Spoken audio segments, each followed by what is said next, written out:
Hello, my name is Michael Hippo, and I got very long shot for the grammar of the shot unit. So the very long shot, framing the very long shot has a wide frame. The distance establishes the location and where the character is in relation to others and their environment. Uh, Composition of this scene is of the environment. Obviously, it wants to focus on where the character is at from a wider lens, from the bigger picture. Uh, it can include also have side characters, any kind of uh, you know artifacts or landmarks that can give use to the story from the bigger picture, including buildings on fire or maybe just something simple like a horse walking through the snow, but it's showing it from far away. But yeah, it gives you that big picture before cutting in. Some of the problems that could be associated with this kind of shot would be um, maybe creating confusion.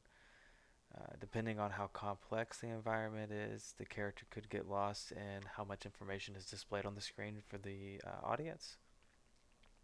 Um, in film, all shots are intentional, but it may not be as obvious as something as a close up or a very close up shot, uh, just because of uh, how busy the screen can get when you're from that far away. But when done right, it's fantastic, fantastic use, fantastic shot. Uh, the use is for the audience to experience the atmosphere, the mood, and get a zoom out on what the character is walking into. This can also help the viewer empathize with what the character is going to be doing, maybe saying, because they now can see uh, maybe some things they wouldn't have if it was just, a medium shot or, a close up or over the shoulder. The scene that I used was from Guardians of the Galaxy Volume 2. This scene is when he's visiting Ego's planet, or not he, when the whole Guardians of the Galaxy is My sweet Lord, my Lord, my Lord. I really want to. all right.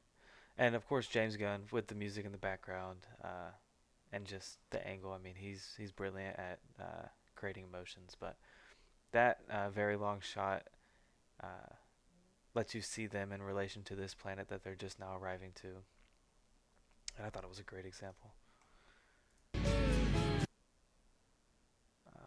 Yeah. So um, with the director's choice of shot, why he would choose to do that shot in that scenario, Peter Quill and the group, the Guardians of the Galaxy, before this are saved by the Tiny Man, which is just a joke. The ship was just far away.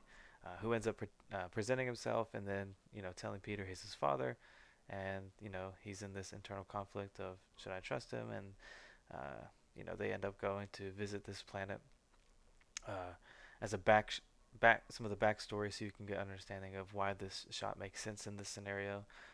Peter had a tragic upbringing with his parents, just not having a father, and then mother passing away when he was young. So when he's always been trying to find that father figure, and when he finally does, they decide to chase after that, and then the planet kind of reflects the father son relationship where you know at first glance everything seems beautiful. You come in and it's this magical, lush, beautiful, flowing waters, and just everything's grown. It just looks like a very, living, happy planet. Um, and as that scene goes on and develops, future scenes, you start to realize, is it too good to be true? Just like the same internal thoughts you have about his father. And then it sets the mood and paints a picture for the audience uh, for what their heroes are venturing into, but it also gives the audience hope uh, because you have that attachment to this character, especially being the second film. You're really hoping that the father is a good person, and this planet isn't that you can trust what they're going into. So I think it was a great choice of shot to give that same kind of reflect from that same kind of internal conflict you're feeling with the father in this planet, and they continue to develop that in future shots. So thank you.